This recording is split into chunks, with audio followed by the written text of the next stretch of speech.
Going to replace these lights that have been on the house for 17 years with new LED lights. The first step you do is make sure the breaker in your house is off for the lights that you're going to be working on. And as a double safety, the light switch.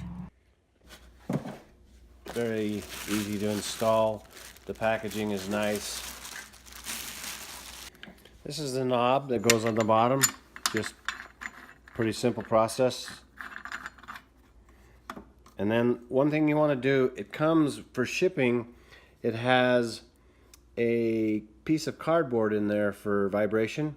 So what you do is you take out this screw and this one and pull that cardboard out. To remove these, generally just 1 or 2 bolts that hold them on, and that's it.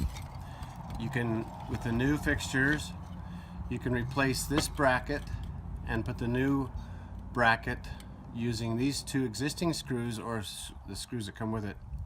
But this electrical box is what you will attach the new bracket to.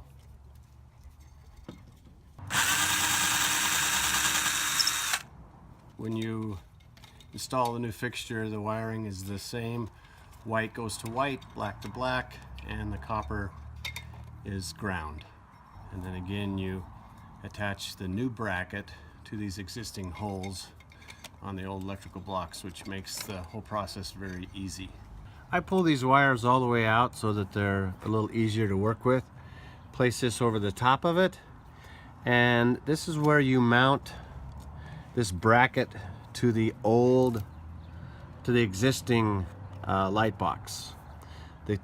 The only thing you have to worry about here is that when you mount this, you have these 2 level, because that's what makes your light level.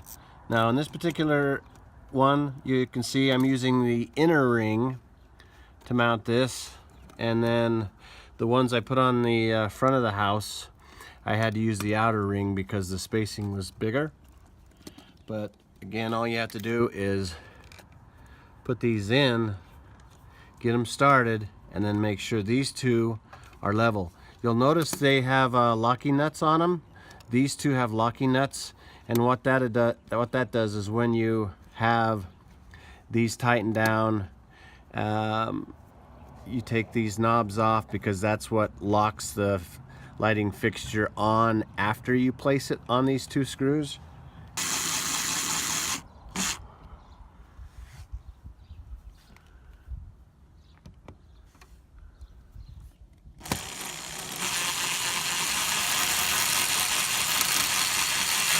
And you can adjust the length of these.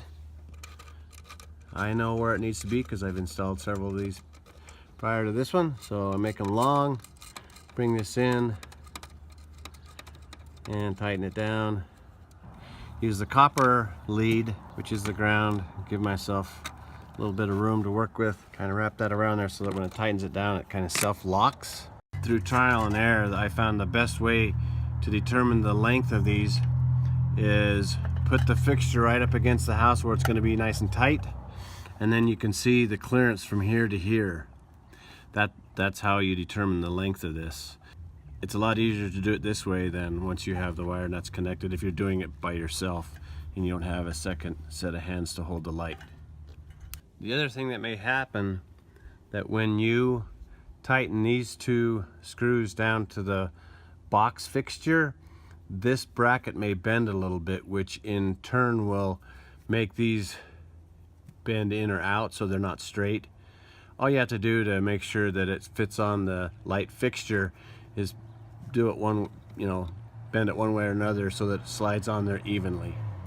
Hardest thing to do in this process is hold the light fixture and put the wire nuts on if you're doing it by yourself. Use a wire nut, and you put white to white, black to black, and copper, which is ground to ground.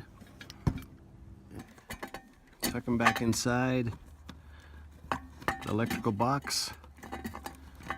I always do the connections so that they're facing up.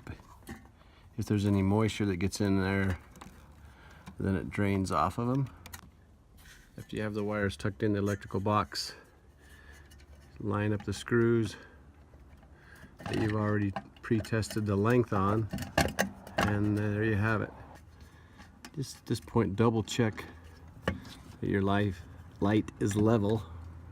These were a little trickier to mount simply because the surface was not flush. But as you can see, they worked out nice. I was able to attach them to the existing light box, and there were no problems.